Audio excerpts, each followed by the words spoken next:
ፍቅረኛችሁ ከሀገር ውጭ ያለ ሰው ዲስታንስ ሪሌሽንሽፕ ላይ ያላችሁ ሰዎች ተቃራኒ ቤስት ፍሬንድ ባይኖራችሁ በጣም ጥሩ ነው። ባይኖራችሁ ጭራሽ ተቃራኒ ሶጣ ቤስት ፍሬንድ መሆን አለበት ብዬ አላስብም።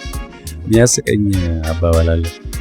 ዲስታንስ ሪሌሽንሽፕ በጣም ጸዴ ነው አራታችሁ እስከተስማማችሁ ድረስ ይባላል። በመቆጣጠር ሰውን የሚያዛችሁ ሪሌሽንሽፓችሁ ላይ ስፔሻሊ ስለ ኮሚኒኬሽን ስናነሳ በጣም ወሳኝ የሆነው ነገር ሀሳባችሁን፣ ስሜታችሁን በአግባቡና በትክክል ማስረዳት። ዲስታንስ ሪሌሽንሽፕ ላይ ያለ ሰው ባውንደሪ ያስፈልገዋል። ለማውራት የግዴታ ሰዓታት ታስቀምጡ። ቀኑን ሙሉ እነሱን እያወራችሁ፣ ቀኑን ሙሉ ለእነሱ ቴክስት እያደረጋችሁ መዋል ሌላ ላይፍ የሌለው ሰው መሆን አግባባይ። ስለዚህ የፍቅር ግንኙነት ውስጥ ያላችሁ፣ ዲስታንስ ውስጥ ያላችሁ ሰዎች ክሊር የሆነ ፕላን ሊኖራችሁ ይገባል። ያንን አድርጉ።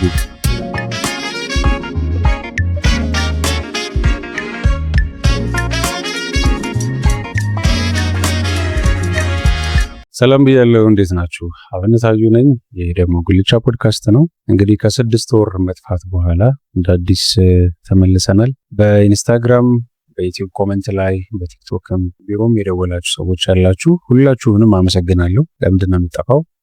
ቪዲዮ ልቀቅልን፣ ቪዲዮ ስራለን ጥሩ ሰዎች ነበራችሁና ሁላችሁንም አመሰግናለሁ።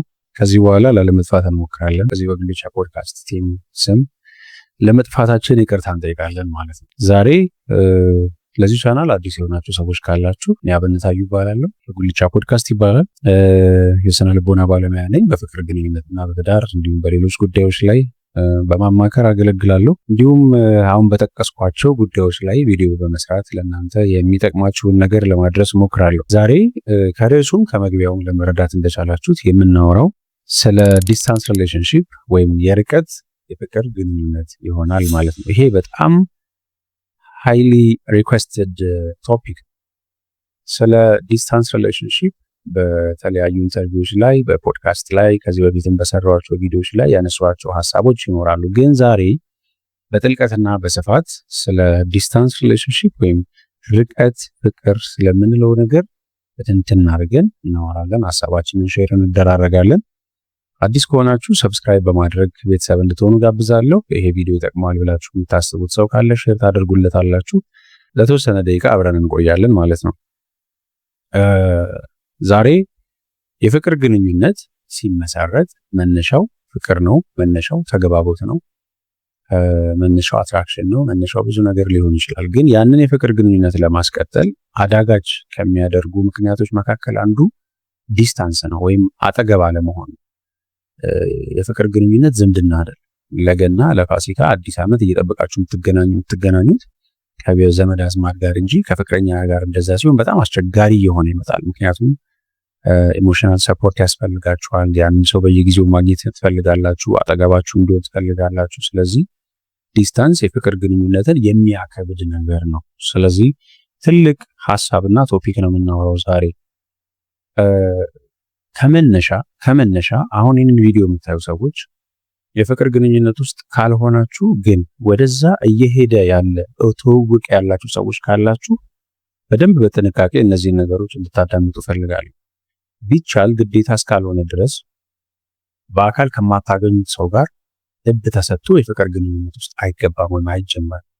ግን ዲስታንስ ሪሌሽንሺፕ በብዙ ምክንያቶች አፕል ሊያደርግ ይችላል። የመጀመሪያው ነገር የፍቅር ግንኙነቱ ከተጀመረ በኋላ አንድ ሰው በስራ ወይም በትምህርት ምክንያት ሀገር ለቆ ሊሄድ ይችላል።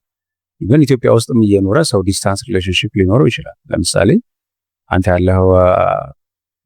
ያለበት ከተማ ወይ አዲስ አበባ ሊሆን ይችላል። እዛ ፍቅረኛ ምናልባት በትምህርት ሌላ ዩኒቨርሲቲ ሄዳለች። በአመት 2 አንዴ ልትገናኙ ትችላላችሁ። ይሄም ዲስታንስ ብለን ነው ኮንሲደር የምናደርገው።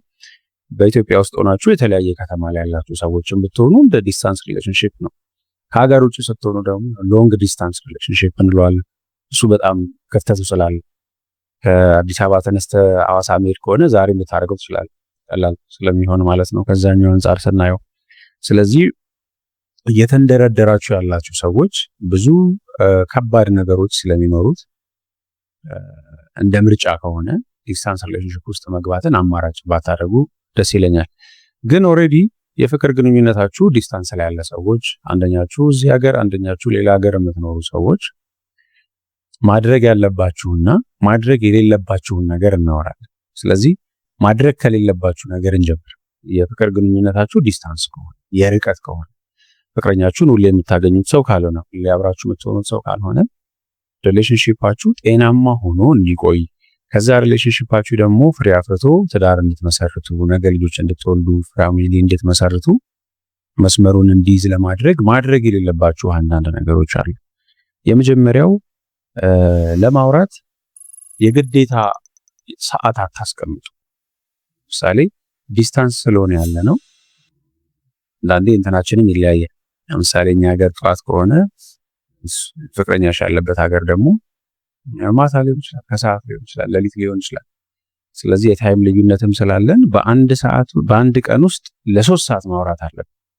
በአንድ ቀን ውስጥ ለ2 ሰዓት ማውራት አለብን። ግዴታ ተነስተሽ ሌሊት እኔን ማውራት አለብሽ፣ ማታ ሳተኛ እኔን ማውራት አለብኝ የሚባል ግዴታ አታድርጉ። ለምንድን ነው ይሄንን መላችሁ መሰላችሁ? አንድ ነገር ከፍላጎትና ከኢንተረስት የመነጨ ነገር ካልሆነ ይሰለቻል። እንደ ግዴታ እየተቆጠረ ሲሄድ ይሰለቻል። ሰው የብዙ የተወጣጡ የህይወት ሂደቶች ውጤት ነውና ቤተሰብ አለው፣ ጓደኛ አለው፣ ስራ አለ፣ የግል ጊዜ ደግሞ የሚባል ነገር አለ። ስለዚህ ሪሌሽንሺፕ ሁለንተናዊ ነገራችን ያለው እዛ ጋር ነው ማለት አይደለም። ስለዚህ አንድ ሰው ለስራው ጊዜ ሰጥቶ፣ ለቤተሰቡ ጊዜ ሰጥቶ፣ ለራሱ ጊዜ ሰጥቶ ምናምን ከዛ ለእናንተም ጊዜ ለመስጠት እየታገለ ባለበት ሁኔታ ውስጥ ግዴታ በቀን እኔን ለ3 ሰዓት ስልክ ማውራት አለብን፣ በዚህ ሰዓት እኔን ማውራት አለብን የሚል ነገር ላይ አታስቀምጡ።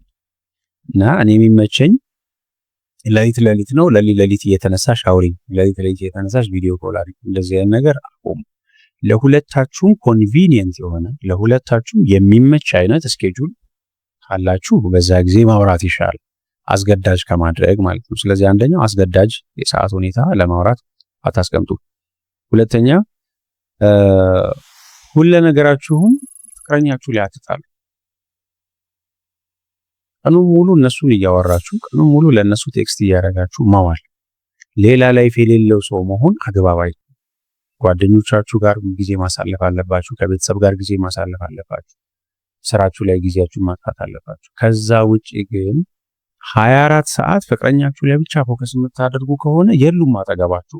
እነሱም የራሳቸው ላይፍ አላቸው፣ የራሳቸው እንቅስቃሴ ስራዎች ምናምን አላቸው፣ ቢዚ ይሆናሉ። ስለዚህ ስልክ ሳይነሳላችሁ ሲቀር፣ ቴክስት አደረጋችሁ ሳይመለስላችሁ ሲቀር ወደ ጸብና ወደ ጭቅጭቅ ትገቡ ትችላላችሁ ማለት ነው። ስለዚህ ሁሉን ነገራችሁን እዛ ሰው ላይ መጣል አግባብነት የለውም።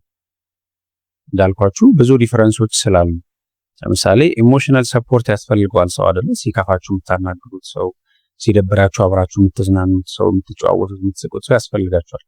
ምንም ጓደኛ የሌላችሁ ሰዎች፣ ከቤተሰቦቻችሁም ጋር ብዙ ማትቀራረቡ ሰዎች፣ በቃ መጽናኛችሁም መሳቂያችሁም ሁሉ ነገራችሁም ፍቅረኛችሁ ከሆነ ያንን ዲስታንስ ላይ ሆኖ ለማሟላት አንድ ሰው ይቸገራል።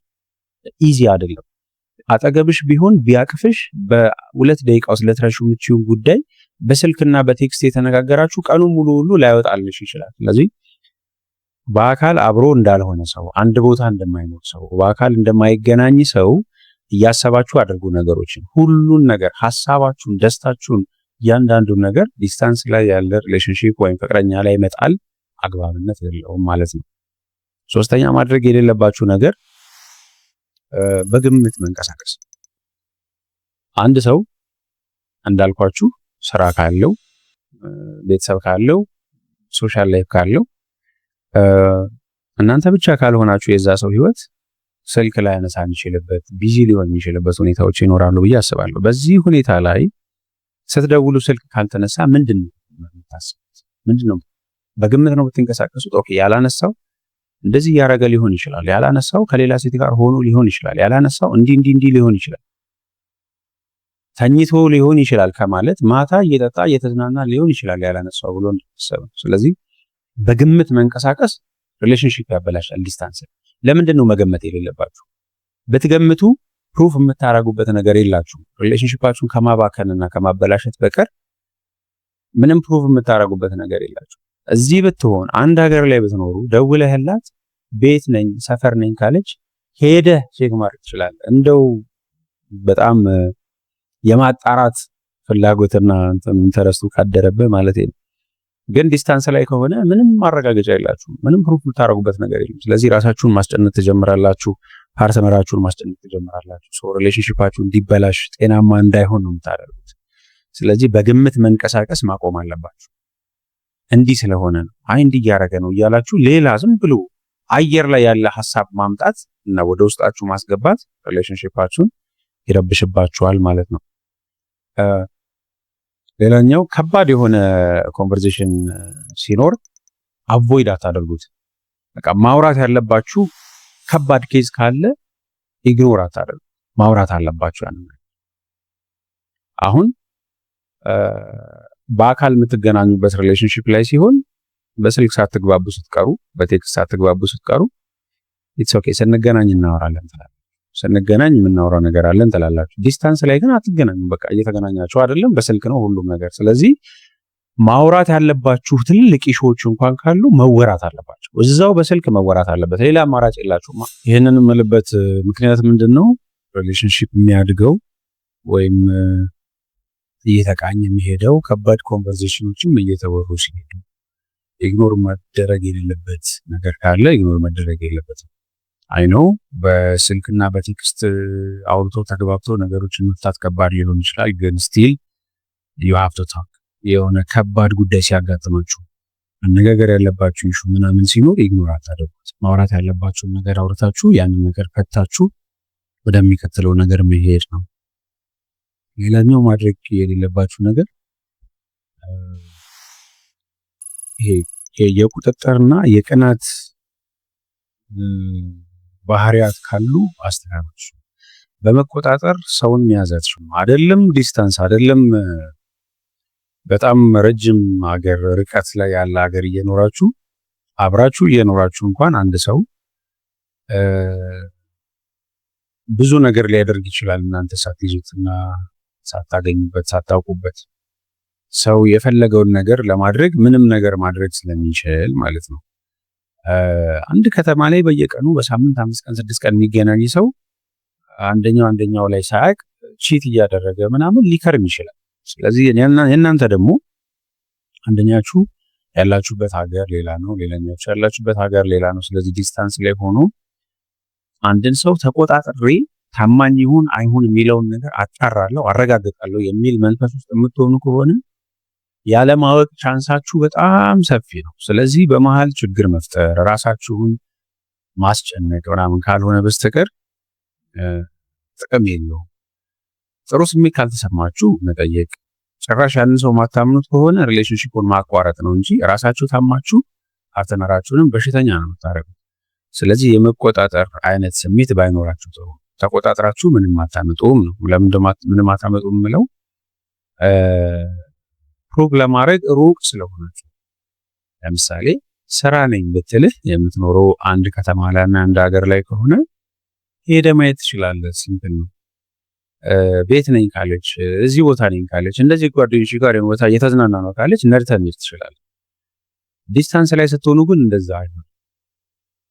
ስለዚህ መወሻሸት እንዳለ አለመተማመን እንዳለ ውስጣችሁ እየተሰማው ከመጣ ነገሮችን ፊክስ ለማድረግ መሞከር ካልሆነ መተው ነው እንጂ በመቆጣጠር ስሜት ውስጥ መቆየት አግባብነት የለውም። ከመቆጣጠር ጋር ተያይዞ የሚመጣው ደግሞ የቅናተኝነት ስሜት ያንን ሰው ስለማታገኙት ይናፍቃችሁ። ናፍቆት ደግሞ ያነጫንጫል። ስለዚህ ከስራ ባልደረባም ጋር ከሆነ ሰውም ጋር ከተዝናናበት ከሄደበት ቦታ ሁሉ የእናንተን ፓርትነር መጠርጠርና ከዛ መቅናት ከዛ ያልሆነ ስሜት ውስጥ መግባት ሪሌሽንሺፓችሁን እንዲረብሸው ሊያደርግ ይችላል ማለት ነው። አሁን ይህንን ያክል ካልኳችሁ አሁን ደግሞ ምንድነው ማድረግ ያለባችሁ? አሁን የሌለባችሁ ነገር አውርተናል። ዲስታንስ ሪሌሽንሺፕ ላይ ሆናችሁ ማድረግ የሌለባችሁ ነገር የናል ካወራን ማድረግ ስላሉባችሁ ነገሮች ደግሞ አንዳንድ ፖይንቶች እናነሳለን።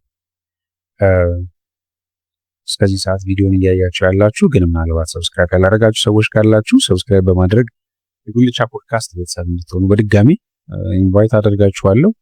ምን እናርግሽ?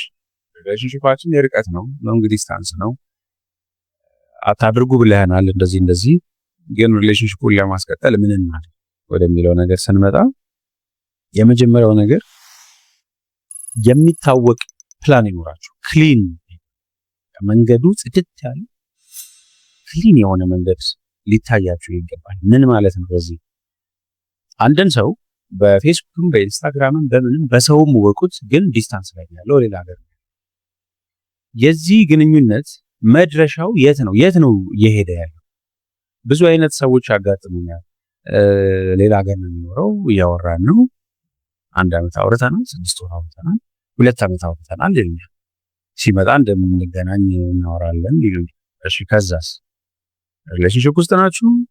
ትዳር ታስባላችሁ? ፊውቸር አላችሁ? ይስምናል። በቃ እኔም እሱን ነው የማወራው፣ እሱም እንደ ጓደኛም እንደምንም የሚያወራው እኔን ነው። ያለውን ነገር ሲመጣ እናየዋለን። ኦኬ 1 ዓመት አወራችሁ፣ 2 ዓመት አወራችሁ። ከዛ ይሄ ሰውዬ ሲመጣ ስትገናኙ ያላችሁ ነገር ጥሩ ካልሆነ ወይም ደስ ካላለሽ ወይም ካልተመቻቻችሁ ምንድነው የሚሆነው? ምሳችሁ ጊዜ ባከነ ማለት አይደለም፣ ተቃጠለ ማለት አይደለም። ስለዚህ ክሊን የሆነ ክሊርም የሆነ የተረጋገጠ መንገድ እንዳለው ይታወቃል።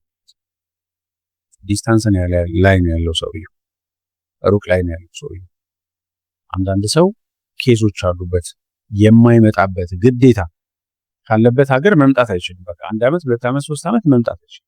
አንቺ ደግሞ መሄድ ላትችይ ትችያለሽ።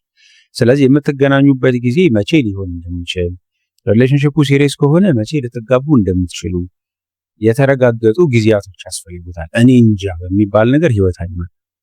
የፍቅር ግንኙነት ጀምረው ሪሌሽንሺፕ ጀምረው በአካል ሳይገናኙ 4 5 6 ዓመት ያሳለፉ ሰዎች አጋጥሞኝ ያውቃሉ። ይሄ ጊዜ ማባከን ይባላል። ወደ ኋላ እንዳትሄዱ፣ ያባከናችሁት ጊዜ ስስት ይሆንባችኋል። 2 ዓመት 3 ዓመት አባክኝ እንዴት እንደገና ወደ ኋላ ሄጄ አዲስ ሰው ታውቂ ምናምን ትላላችሁ። እንዳትቆርጡ። በቃ ይሄ ስስት አለ አይደል? ያባከናችሁት ጊዜ እንዳትቀጥሉ። ደግሞ ምንም ፍሬ እያፈራ ያለ ነገር የለም። ወይ አይመጣም፣ ወይ አትሄጂም፣ ወይ አልተገናኛችሁም፣ ያልተጋባችሁም፣ ጊዜ እየባከነ። ስለዚህ የፍቅር ግንኙነት ውስጥ ያላችሁ፣ ዲስታንስ ውስጥ ያላችሁ ሰዎች ክሊር የሆነ ፕላን ሊኖራችሁ ይገባል። ያንን አድርጉ። ሁለተኛ ከዚህ ጋር ተያይዞ አብሮ የሚመጣው የምትፈልጉትን ነገር ማወቅ። ከሀገር ውጭ ያለ ሰው ወይም ዲስታንስ ከእናንተ ብዙ ርቀት ላይ ያለን ሰው በስልክ ወይም በቴክስት ነው የምታውቁት። ስለዚህ አብዛኛው ጊዜ በጓደኝነት ነው የሚጀመረው ነገሮች፣ እንዲሁ በማውራት ምናምን። ይመክረኛል፣ አዳምጠዋለሁ፣ ሀሳብ ይጠይቀኛል፣ እንነጋገራለን፣ ስለ ላይፍ እናወራለን፣ ስለ ስራ እናወራለን በሚሉ ነገሮች ነው የሚጀመረው እና የምትፈልጉትን ነገር ከዛ ሰው ጋር የምትፈልጉት ጀስት ጓደኛ መሆን ነው፣ ፍቅረኝነት ነው፣ ትዳር ነው፣ ምንድን ነው የምትፈልጉትና የምታስቡት ነገር? ምክንያቱም ሳይታወቅ ነው ጊዜ የሚሄደው ዲስታንስ ላይ ሲሆን። በአካል ሲሆን አንድን ሰው በአካል ስታገኙት ብዙ ነገር ነው ኦብዘርቭ የምታደርጉት፣ ባህሪውን፣ ማንነቱን፣ ፐርሰናሊቲው፣ አዋዋሉ፣ ሁሉ ነገሩን ለመረዳት በአካል ስታገኙት ኢዚ ነው። ስለዚህ ሪሌሽንሺፑን ለማቋረጥም ለመቀጠልም ብዙ ምክንያቶች የምታገኙት አንድን ሰው በአካል ስታቁት። አንድን ሰው በአካል አታቁትም ማለት ኮምፕሊትሊ ያንን ሰው እስከማታቁት ድረስ መዋሸት ይችላል ብዬ ነው የማስበው። ለምሳሌ ቴክስት ላይ እያወራችሁ ደስተኛ አይደላችሁም፣ ግን ፈገግታ ኢሞጂ መጠቀም ይቻላል። በአካል ቁጭ ብላችሁ እያወራችሁ ግን አንድ ሰው ከደበረው ፊቱን አይታችሁ ደስተኛ ነኝ ቢልም መረዳት ትችላላችሁ። ስለዚህ በአካል የማታውቁት ሰው ትክክለኛ ስሜቱን፣ ትክክለኛ ፊሊንጉን፣ እውነተኛ ነገሩን ብቻ እየነገራችሁ ላይሆንም ስለሚችል ያንን ሙሉ ለሙሉ ለመቀበልም አስቸጋሪ የሚሆንበት አጋጣሚዎች ልትገቡ ትችላላችሁ። ስለዚህ የምትፈልጉትን ነገር ማወቅ በጣም ኢምፖርታንት ከሚሆንበት ምክንያት አንዱ በአካል ብታገኙት የማትወዱትን ሰው ሶሻል ሚዲያ ላይ ወይም ኦንላይን ምናምን አውቃችሁት እንድትወዱት ልትሆኑ ትችላላችሁ ማለት ነው። ጀስት አንዳንድ ሰው በድምጽ ብቻ በቴክስት ብቻ በአካል አይቶት የማያውቀው ሰው ኢቭን በቪዲዮ እና በፎቶ አይቶ ከማያውቀው ሰው ጋር ፍቅር ውስጥ ነኝ በፍቅር ወደድኩኝ ይላል። አፕሮፕሪየት ነው የሚል እምነት የለኝም። ስለዚህ የምትፈልጉትን ነገር ማወቅ፣ ለዛም ሰው ክሊርሊ ማስረዳት ምናምን ያስፈልጋል ማለት ነው። ሶስተኛ የምናነሳው ሐሳብ በስልክና በቪዲዮ ኮል መደዋወልን እንደ ይሄ ቀደም እንዳልኳችሁ በጣም ህግ አውጥታችሁለት ምናምን ሳይሆን እንደ አስፈላጊነቱ መጠቀም ጥሩ ነው። ምክንያቱም አትገናኙ፣ ምክንያቱም አብራችሁ አትሆኑ፣ ምክንያቱም እናንተ እጅ ለእጅ መያያዝ አትችሉም፣ መተቃቀፍ አትችሉም። ስለዚህ የምትችሉት በቪዲዮ መተያየት ነው አይደለ? ቢያንስ ስለዚህ ሳትጠየቁ ደስ ይበለው ብላችሁ ከጓደኞቻችሁ ጋር ስትዝናኑ ምናምን እዚህ ቦታ ነው የሚያዩት ልሽ ጓደኞች ጋር ፎቶ ብትልኪለት አያስብም ማለት ነው። አይጨነቅም። ስራ ቦታ ነው ያለሁት የሆነ ነገር ነው ያለሁት ብሎ ፎቶ ቢልክልሽ አትጨነቂም ማለት ነው አይደል? ስለዚህ ራሳችሁን አፕዴት ማድረግ፣ ቪዲዮ ኮል መደዋወል፣ መታየት፣ መሳሳቅ፣ ማውራት፣ መጫወት፣ ያለውን ነገሮች ሼር ማድረግ፣ ኮመን የሚያደርጉ ነገሮችን ማድረግ። ለምሳሌ ኦንላይን አንዳንድ ጌሞች መጫወት፣ አት ዘ ሴም ታይም የሆነ ሲሪየስ ሙቪ ማየት፣ አንዳንድ ነገሮችን መመልከት። ሰው የጋራ ነገር ይኖራቸዋል ሁለታችሁ የምታወሩበት ማለት ነው። እንደ ጓደኛ መታየት ያስፈልጋቸዋል። ዲስታንስ ላይ ስለሆነ ያላችሁት እንደ ጓደኛ መታየት ያስፈልጋቸዋል። እንደ ጓደኛ መታየት የሚያስፈልጋችሁ ለምንድን ነው? ሁሉን ነገር ለማውራት ጊዜ ስለሚያስፈልግ ሁሉን ነገር ማውራት አለባችሁ። አሁን በአካል የምትገናኙ ሲሆን ሁሉም ነገር በማውራት ብቻ አያልፍም። ተቃቅፋችሁ ዘዘጥ ብላችሁ 1 ሰዓት 2 ሰዓት ብትቆዩም ችግር የለውም። በስልክ ሲሆን ግን በቃ መወራት አለበት። ብዙ ነገሮች መወራት አለባቸው። የእናንተ ጓደኛ ዲስታንስ ላይ ያለው ፍቅረኛችሁ ነው ቤስት ፍሬንዳችሁ መሆን ያለበት። ለምን?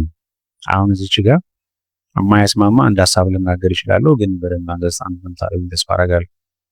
ፍቅረኛችሁ ከሀገር ውጭ ያለ ሰው፣ ዲስታንስ ሪሌሽንሽፕ ላይ ያላችሁ ሰዎች ተቃራኒ ቤስት ፍሬንድ ባይኖራችሁ በጣም ጥሩ ነው። ባይኖራችሁ ጭራሽ። ለምን? የቤስት ፍሬንድ ዲዩቲ እና የፍቅረኛ ዲዩቲ ኦልሞስት ክሎዝ ነው። እኔ ተቃራኒ ሶጣ ቤስት ፍሬንድ መሆን አለበት ብዬ አላስብም። አንዳንድ ቤስት ፍሬንድሺፖች መሳሳብ፣ መጠቃቀፍ፣ አብሮ መተኛት የላቸውም እንጂ የቦይ ፍሬንድ እና የገርል ፍሬንድ ያክል ይሆናል። ይህንን አታደርጉ። ዲስታንስ ላይ ከሆነ ፍቅረኛችሁ እንደዚህ አታደርጉ። የሚልበት ምክንያት ምንድን ነው? የእናንተ ፍቅረኛ አቬለብል አይደለም ወይም አቬለብል አይደለችም። ከፍቶሻል፣ አዝነሻል። የምታወሪ ሰው፣ ስሜትሽን ሼር የምታደርጊ ሰው ምናምን ብቻ ሳይሆን አብረሽ ቁጭ ብለሽ ይሄ ሞመንቱን ሼር የምታደርጊ ሰው ትፈልጊያለሽ አይደል? የሆነ ሰዓት ላይ ፍቅረኛሽ ግን እዚህ የለም፣ ያለው ቤስት ፍሬንድሽ። ስለዚህ መንገዶች እንዲከፈት ይሆናል። አትታመኑም። ቤስት ፍሬንድ ስላላችሁ አትታመኑም እያልኩ ሳይሆን መንገዶች እንዲከፈቱ ያደርጋል። ሄንጋውት ስታደርጊ፣ ስትዝናኝ፣ የውስጥሽን ስታወሪ፣ ስትጫወቺ ምናምን ሁልጊዜ ያለው ቤስት ፍሬንዶች ወይም ወንዶች ከሆኑ እዛ ጋር ያሉት የፍቅረኛሽን ፕሌስ ሳታውቂው እየተጫወቱት ይመጣሉ። ምክንያቱም ፍቅረኛሽ አንቺን አቅፎ ማባበል አይችልም። የለም እዚህ ቤስት ፍሬንድሽ ግን እንደዛ ማድረግ ይችላል። ስለዚህ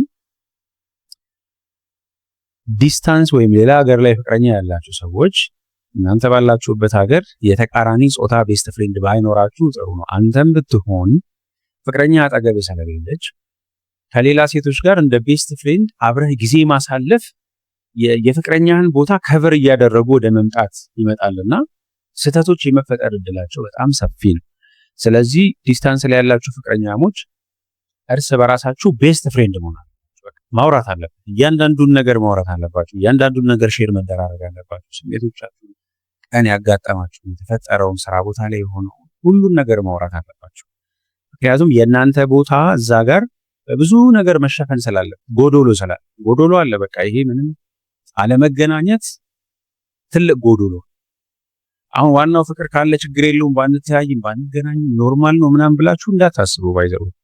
ምክንያቱም እዚህ ጋር ቅድም ሳወራ ነበር አይደል? ይሄ ዝምድና አክስታችሁን አጎታችሁን አይደለም ከሆነ ጊዜ አንዴ እንደ በዓል እየጠበቃችሁ ምናምን የምታገኝ ኖርማል ነው አይደል? እንደዛ ለፋሲካ ያየውን አጎት የሚቀጥለው ዓመት ገና ላይ ልታዩት ይችላል። አዲስ ነገር የለም። የሪሌሽንሺፕ ጉዳይ ግን የተቃራኒ ጾታ ግንኙነት ጉዳይ ግን አትራክሽን አለ፣ ፊሊንግ አለ፣ ኢሞሽን አለ፣ ናፍቆት አለ፣ ሁሉም ነገር አለ። እነዚህን ሁሉ ማጣጣም የምትችሉት ወይም ኢንጆይ ማድረግ የምትችሉት ሞስትሊ በአካል መገናኘት ስትችሉ ስለሆነ እናንተ ደግሞ አለመገናኘት ስላለ በመሃል ክፍተቶች አሉ። ይህን ክፍተት የምትሞሉት በጣም በመቀራረብና ክሎዝ በመሆን ነው። ስለዚህ አንድ የሚያስቀኝ አባባል አለ። ዲስታንስ ሪሌሽንሺፕ በጣም ጸዴ ነው አራታችሁ እስከተስማማችሁ ድረስ ይባላል። መተንተን ካለብኝ ፍቅረኛው ሌላ ሀገር አለ፣ እሱም እዛ ሳይድ ፒስ ይኖረዋል። ፍቅረኛው ቪዚ ትሆናለች፣ እሷም ሳይድ ፒስ ይኖራታል። አራቱ ሰላም እስከሆኑ ድረስ ሪሌሽንሺፑ ደህና ነው ይባላል። ምን ለማለት ነው ብዬ የማስበው ይሄ አባባል እናንተ ሚስ የምታደርጉትን ፓርት እናንተ የምታጎሉትን እዛ በመሆናችሁ ምክንያት የሚጎለውን ፓርት የሚሞላ የሆነ ሰው የመግባት እድሉ ሰፊ ነው። ስለዚህ ኦፖርቹኒቲ አትስጡ፣ በር አትክፈቱ፣ እንደዚህ አታድርጉ ለማለት ያክል ነው። ሌላ የምናነሳው ማድረግ ያለባችሁ ነገር ሪሌሽንሺፓችሁ ላይ ስፔሻሊ ስለ ኮሚኒኬሽን ስናነሳ በጣም ወሳኝ የሆነው ነገር ሐሳባችሁን፣ ስሜታችሁን በአግባቡና በትክክል መግለጽ ማስረዳት፣ ከዛ ደግሞ ከዛ ጋር የሚመጣውን ሐሳብና ስሜት በትክክል አንደርስታንድ ማድረግና መረዳት ከዛ መቀበል የሚል ነገር አለ።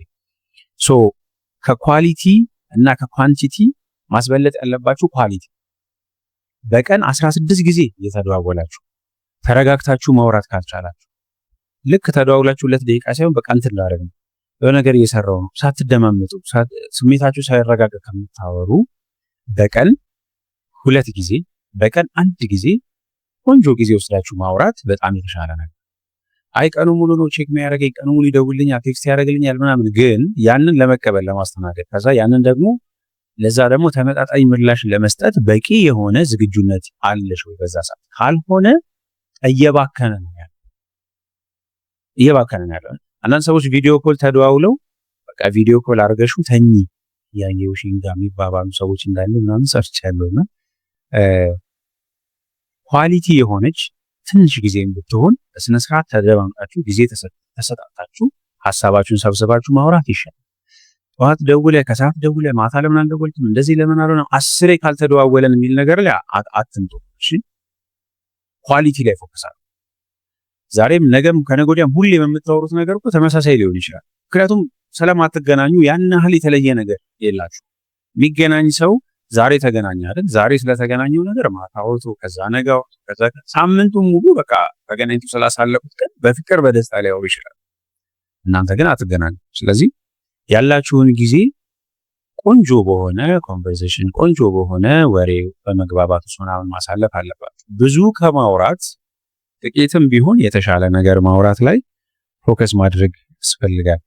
ማውራትና መግባባት የሚለው ነገር ላይ ስንመጣ ይሄ አንደርስታንድ መደራረጉ እንዳለ ሆኖ እናንተ ሐሳባችሁና ስሜታችሁን በአግባቡ መግለጽ ከዛ ደግሞ በዛ በኩል ያለውን የፍቅረኛችሁን ሐሳብና ስሜት በስነ ስርዓት አንደርስታንድ ማድረግ እንዳለ ሆኖ ቆንጆ ነገር ተጨማሪ የሚያስፈልጋችሁ ምንድነው? ትዕግስት።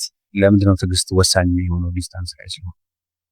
እንደውም አኩርፍ ያለው እንደውም ተናድጃለሁ ተበሳጭቻለሁ ብትይ ሁሌ እንደማወራው መጥቶ ለአንድ ደቂቃ ሊሽ ሰፈር ነኝ ውጪ ሲልሽ ትረሺዋለሽ። በቃ የተለያዩ ነገሮች ናቸው ዲስታንስ ላይ መሆንና በአካል መገናኘት። ስለዚህ መታገስ በጣም ትዕግስተኛ መሆን ያስፈልጋል ዲስታንስ ላይ ስትሆኑ። ለምን በአካል ማውራት በስልክ እንደ ማውራት አይደለም። በስልክ እና በቴክስት ሰዎች ሲያወሩ ያልተግባቡበት ጉዳይ ተደዋውለው 2 ደቂቃ ሲያወሩ ይፈታል። ተገናኝተው 2 ደቂቃ ሲያወሩ አብረው ቁጭ ብለው እንደዚህ ኦኬ እንደዛ ነው ላይ መታየቱ እዛ ጋር አብሮ መሆኑ ጊዜ ማሳለፉ ምናምን መተቃቀፉ እጅ ለእጅ መያያዙ አይን ላይን መታየቱ ምናምን የሚፈታው ብዙ ችግር አለ። ግን በስልክና በቴክስት ብቻ ሲሆን አንደኛ ትክክለኛ የዛን ሰው ስሜት ለመረዳትም አስቸጋሪ ነው የሚሆነው። በጣም ጥንቃቄ ያስፈልጋል። በደንብ መረዳት አለባችሁ። ከዛ ደግሞ የሆነ ነገር ሲሰማችሁ ወዲያ ውሳኔ እንዳትወስኑ መረጋጋት፣ ከዛ በኋላ መታገስ የሚባል ነገር ያስፈልጋችኋል ማለት ነው። ከዚህ ጋር ተያይዞ ስቲል ስለ ኮሚኒኬሽን እያወራው ስላለው አንድ ሐሳብ ላንሳላችሁ። የሆነ ነገር ኮሚኒኬት ሲደረግ ወይም የሆነ ሐሳብ ከሰዎች ጋር እንድንግባባበት ሲያስፈልግ ምን ማለት ነው? የሚሰማንን ነገር እንነግራቸዋለን። በአካል ቢሆን እናሳያቸዋለን፣ ጥሩ ነበር፣ ግን እናንተ በአካል አትገናኙ። ስለዚህ ስሜታችንን የውስጣችንን ሐሳባችንን በግልጽ ነው መናገር ያለብን። የሚሰማንን ነገር በትክክል ነው መናገር ያለብን። መገመት አስቸጋሪ፣ ኢቭን አይደለም በስልክ በአካል መገመት አስቸጋሪ። ስፔሻሊ ይህንን ሐሳብ ጠንከር አድርጌ ማውራት የምፈልገው ለሴቶች ነው። የሚሰማችሁን ስሜት ሳትነግሩን እንድንገምት ወይም እንድናቅ ኤክስፔክት ታደርጋላችሁ። በአካል ከሆነ ሜቢ ፊዚካል ይሄ ቦዲ ላንጉዌጃችሁን አይተን እንዳኮረፍሽ እንደደበረሽ ምናምን ልንገምት እንችላለን። በስልክና በቴክስት ግን በጣም አስቸጋሪ ነው። አኩርፈሻል እኮ ግን እሱ ማወቅ ሞስትሊ አይችልም። ስለዚህ ስሜታችሁን በግልጽ ለማስረዳትና ለማሳወቅ መሞከር ያስፈልጋል ማለት ነው። ምክንያቱም ሳይደርስበት ያልፋል። እንዲረዳ አስፈልገሻል ሳትነግሪ። ግን በቃ ቴክስት ላይ ድምጽ የለም። ድምጽ ቢኖርም አንዳንዴ መለየት ያስቸግራል። ስልክ እያወራችሁ እንኳን ቢሆን የምር ተደስተሻል ወይስ ተከሰሻል ቢለውን ነገር ለማወቅ አስቸጋሪ ሊሆን ይችላል። እናንተ እንደ ሴት ሁል ጊዜ እኛ ስሜታችሁን እንድናነብና እንድንረዳ ትጠብቃላችሁ። ግን ኢን ሞስት ኬዝስ ሀፕን ላያደርግ ይችላል። ስፔሻሊ ዲስታንስ ላይ ከሆነ በቃ ላይሆን ይችላል። ለሱ ኖርማል እንደማንኛውም ኖርማል ቀን ነው። አንቺ ግን ተበሳጭተሻል። ምናልባት ከትናንት ወዲያ ባወራችሁት ነገር ሁላ ሊሆን ይችላል፣ የቅርብም የሳምንትም ሊሆን ይችላል። እሱ ረስቶት አዲስ ኮንቨርሴሽን ላይ ነው ያለው። አንቺ ደግሞ ስለባለፈው ጉዳይ ማብራሪያና ይቅርታ ምናምን ትፈልጊያለሽ። ከድምፅሽ እንዲረዳን የፈለግሽው አልነገርሽም። ሰው አስቸጋሪ ይሆናል ማለት ነው። ስሜታችሁን በግልጽ ለማስረዳት መሞከር አለባችሁ። ከዚህ በተጨማሪ ዲስታንስ ሪሌሽንሺፕ ላይ ያለ ሰው ባውንደሪ ያስፈልገዋል። ባውንደሪ የሚያስፈልገው ከቤተሰብም ከጓደኛም ከሁሉም ሰው ነው ባውንደሪ የሚያስፈልገው። ምክንያቱም ሀሳብ ሰጪው ብዙ ነው፣ አስተያየት ሰጪው ብዙ ነው፣ ውሳኔ ለማስቀየር የሚሞክረው ሰው ብዙ ነው። ፍቅረኛሽ አጠገብሽ ስለሌለ አንቺን እሱ ለማድረግ የሚሞክር ሰው ብዙ ነው። ምክንያቱም እንዳልኩት ነው፣ ክፍተት አለ። አጠገብሽ የለም ማለት ክፍተት አለ ማለት ነው። አጠገብህ የለችም ማለት ክፍተት አለ ማለት ነው። ይሄንን ክፍተት ህገወጥ በሆነ መንገድ ለመሙላት የሚሞክሩ ሰዎች ይኖራሉ። ወደ ህይወታችሁ የሚመጡ እናንተን ለመቅረብ የሚፈልጉ የፍቅረኛችሁን ቦታ ለመተካት የሚሞክሩ ሰዎች ሊኖሩ ይችላሉ። በደንብ የተሰመረለት ባውንደሪ ያስፈልጋችኋል። ሰዎች የሚያከብሩት እናንተ የምታስከብሩት ባውንደሪ ያስፈልጋችኋል። ቀለል ማድረግ የለባችሁ። ለምንድን ነው ይሄንን የማወራው? መጀመሪያ ካነሳሁላችሁም ሀሳብ ጋር ተያይዞ ዲስታንስ ሪሌሽንሺፕ ብዙ ክፍተቶች የሚኖሩበት ሪሌሽንሺፕ በቃ የለም፣ አብሯችሁ የለም ማለት ነው። እናንተ አጠገባችሁ ባለው ሰው የምትከበሩበት ሁኔታዎች አሉ። የሆነ ቦታ ስትሄጂ፣ የሆነ ፕሮግራም ላይ ስትሄጂ እጁን ይዘሽው የምትሄጂ ፍቅረኛ አይኖርሽም። ምክንያቱም እዚህ የለም፣ አጠገብሽ የለም። ስለዚህ ክፍተቶች ይኖራሉ። ያንን ክፍተት በህጎችሽ በቃ በሩሎችሽ ምናምን ማጠር ያስፈልጋል። ችላ ማለት ወይም ነገሮች ዝም ብሎ ቀለል አድርጎ አየር ላይ ምናምን ማየት አይደለም። የመጨረሻ በዚህ በዲስታንስ ወይም በርቀት ፍቅር ላይ ያላችሁ ሰዎች ማለት አለብኝ ብዬ የማስበው ነገር የመጨረሻ ታርጌቱ በሁለታችሁም ስምምነት የታወቀ መሆናል። የተንጠለጠለ ነገር ይዛችሁ አትሄዱ።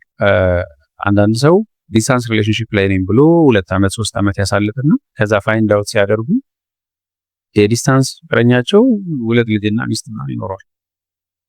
ለዛ ነው የማይመጣው አይነት ነገር ማለት። ስለዚህ በአጭር ጊዜ ውስጥ የምትገናኙበትን ነገር ለማመቻቸት ሞክሩ። as soon as possible ያ ሰው ከእናንተ ጋር ተገናኝቶ በአካል because ሁሌ እንደማወራው አትራክሽን በጣም ማተር ያደርጋል። በስልክ ስታወሩ ደስ ይላል፣ በስልክ ደስ የሚል ሰው ከዛ በአካል 3-4 ቀን ብታገኙት ኮምፕሊትሊ ሌላ ሰው ልታውቁት ትችላላችሁ። ስለዚህ ዲስታንስ ላይ ሊተዋወቅ ይችላል ሰው በስልክ በሶሻል ሚዲያ ኢትስ ኦኬ፣ በሰዎች ኢትስ ኦኬ። ከዛ ግን ወደፊት እንዲሄድ ለማድረግ እና ልባችሁን እናንተነታችሁን ሙሉ ለሙሉ ለመስጠት ያንን ሰው በአካል ማግኘት አግባብነት አለው ብዬ ነው የማስበው። 3 ወርም ይፍጅ 1 ወርም 6 ወርም 1 ዓመትም በአካል ከተገናኛችሁ በኋላ የምታውቁት ሰው ሞር እንድትወዱት ሊያደርጋችሁ ይችላል፣ ወይ ደግሞ ሀሳባችሁን እንድትቀይሩ ሊያደርጋችሁ ይችላል። ስለዚህ ዌስት የምታረጉትን ጊዜ ማሰብ አስፈላጊ ነው። አይ ሆፕ በዚህ ቪዲዮ ቆንጆ ነገር እንደተማራችሁ ተስፋ አደርጋለሁ። ቀጣይ ሌላ ቪዲዮ ይኖረናል። ለዛሬ እዚህ ላይ እናበቃለን። እኔ አብነት አዩ ነኝ የስነ ልቦና ባለሙያ። ይህን ቻናል ሰብስክራይብ ያላደረጋችሁ ሰዎች ሰብስክራይብ እንድታደርጉ ጋብዛችኋለሁ። በሌላ ቪዲዮ እንገናኛለን። ሰላም ቆዩ።